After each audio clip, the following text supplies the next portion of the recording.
Hey, what's up YouTube? Down the smartphone guy coming back at you with another video, and today I want to share with you my 48-hour impressions of this device right here. This is the Essential PH1, also known as the Essential phone.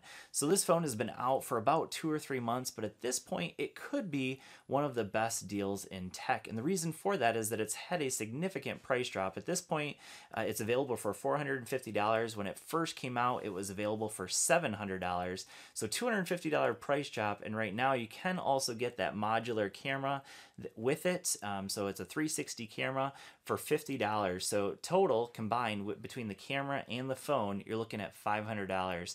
So that is a fantastic deal for a phone that we'll talk about that has a lot of flagship specs, but it's certainly not perfect. So let's go ahead and talk about what all this thing has to offer. So the first thing that we can talk about is the build quality. Hands down, this is the most premium built phone that you can get, at least in my opinion, right now. So it's made of ceramic on the back and we have titanium sides. So that combination is just absolutely beautiful. And not only that, but we have a 5.7-inch, basically full screen display on the phone as well. And that's 16:9, so a little bit different than what every other company is doing right now. Most companies are going to 18:9 ratio, and Essential decided to stick with that 16:9 aspect ratio. So when you watch videos, you're going to watch them in basically full screen on this phone, which is absolutely awesome. Now, the one exception to that is, of course, we have that little nipple up at the top that's going to be used to house that front-facing camera.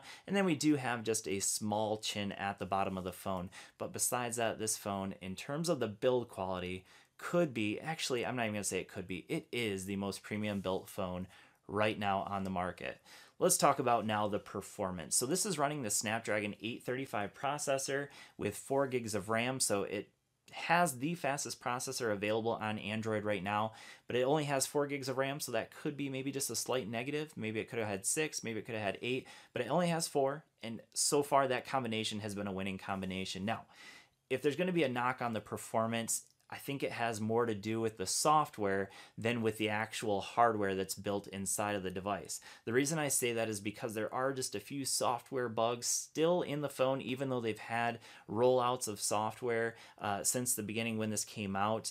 There are just a few performance bugs in my 48 hours where I've had a couple of freezes on the phone where I'm running through apps and then all of a sudden it just kind of freezes up. And it seems like for the most part, a lot of times it has something to do with the camera. So I've actually been using not the camera that comes with the phone, but the Google Camera, and we'll talk about why that is in just a little bit. So the next area I want to talk about is the battery life. So battery life wise, I'm not going to say that this is the best battery out there. It has a 3040 milliamp hour battery, and up to this point, I've been able to get basically around 5 hours of screen on time in both days where I used it pretty much all day. It was my daily driver on both those days, and in general, I was able to barely squeak out a full day of usage. Now, it does come with a fast charger, and it comes with a very premium fast charger and a very premium cable, Type-C to Type-C cable that's braided, looks beautiful, and yeah, so that is a huge plus. Now, the battery life, I do think that if you're a super heavy user, you probably will have to top this phone off by the end of the day, and I'm not exactly sure why. With some other phones with 3040 milliamp hour battery and the Snapdragon 835 processor, I have been able to get through a full day, and actually with 20 or 30% left over. But with this phone, I'm definitely running close to the end of the day, and I'm getting close to 0% by the end of that day. So just something to keep in mind. This is not the best battery life, but it's still very acceptable. 5 hours of screen on time isn't too bad.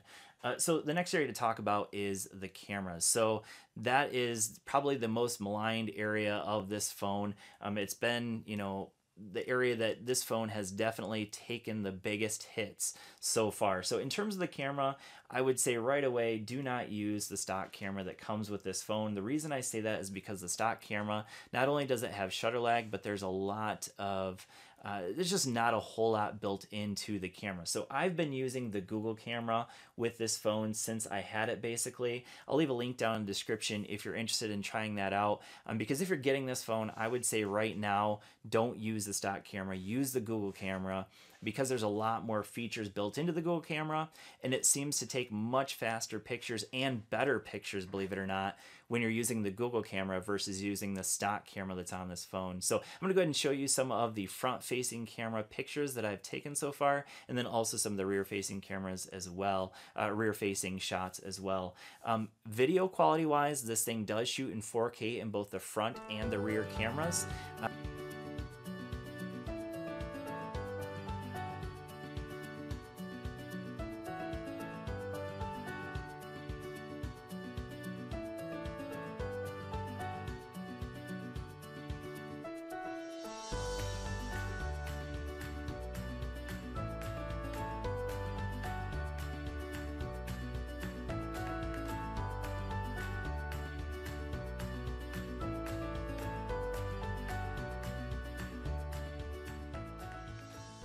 Now, 4K footage so far up to this point on the front-facing camera has actually looked pretty darn good. I'll show you a sample of that as well. The rear camera, definitely no stabilization in terms of that that rear-facing camera, and so it will get shaky if you're walking around. Now, you can within the Google camera get electronic image stabilization, so that will help a little bit, but it's still going to be pretty choppy. So you want a stabilizer or something, some kind of gimbal to use with the phone if you're looking for some motion shots on the phone as well.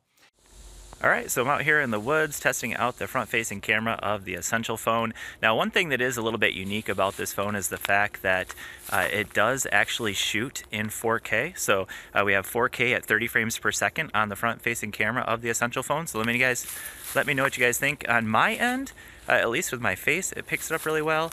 Behind me, it looks like it's a little bit more blurry, but you know, this is a front-facing camera, so overall, looking pretty good.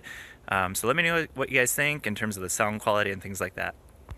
All right, so it's a ice cold day in Michigan, a balmy 25 degrees, and we are testing out the speakers and the video quality and stabilization as we walk through this trail. Let me know what you guys think. I know that this phone doesn't have image stabilization. The Essential phone does not have its own built-in stabilization, but the Google Camera app does have stabilization built in, so I don't know if that's helping, if it does any kind of electronic image stabilization for the camera, but we're kind of testing it out.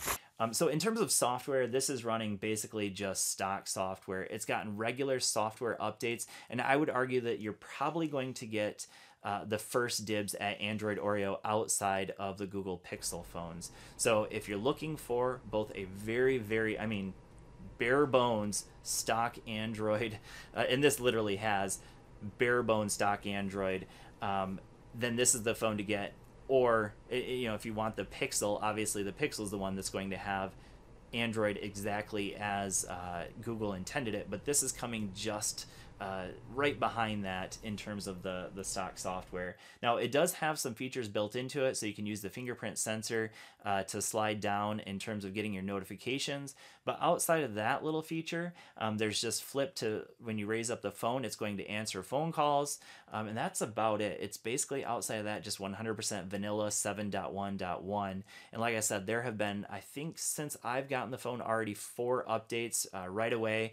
Those were previous updates that were available, and a lot of them improve the camera, they improve performance of the phone. So they're still working out a lot of the software bugs, but at this point right now, most of those software bugs in the camera things have been fixed. So that's why I say at $450, this could still be one of the best phones out there that you can pick up. Now, next thing I want to talk about is the speaker on the bottom of the phone. So the speaker is just one bottom firing speaker. It'd be nice to have dual firing speakers, but the speaker on this does get quite loud. So let's go ahead and take a listen to that right now.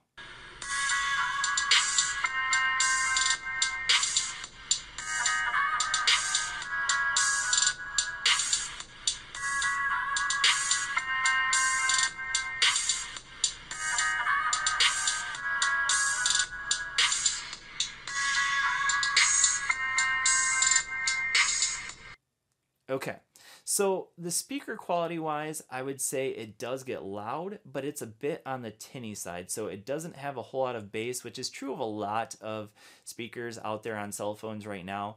But it's not a bad speaker. I wouldn't say that it's one of the worst speakers out there, but it does get quite loud. So if you're just looking for a loud speaker, you don't necessarily need the bass, then this could be one to pick up. Now, in terms of waterproofing, this is missing waterproofing. It is IP54 certified, so you get splash proofing but not waterproofing. So you will definitely not want to drop this in a puddle of water. But if you're in a light rain or whatever, you're not gonna have to worry about that. If you accidentally spill some water on it, you should be good there.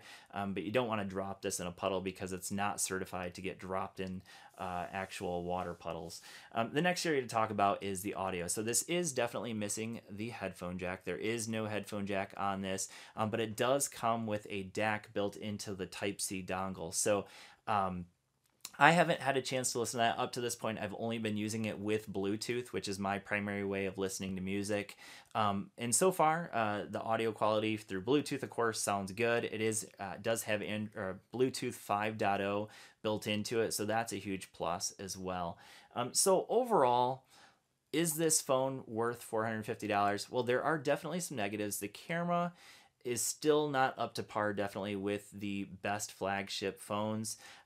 The performance, there's still some software bugs in it, and the battery life maybe is one that's it's not as good as some of the other phones out there. But overall, is this worth $450? Yeah, I mean, if you're looking for a software experience that is very similar to a Pixel phone, but you don't want to pay the Pixel prices, and you want a phone that is premium built and takes good pictures, not great pictures, then this really is a fantastic purchase right now in 2017. So definitely check it out. Again, the link will be down in the description if you're interested in picking it up. Thanks for watching, and I will see you all in the next video. Peace.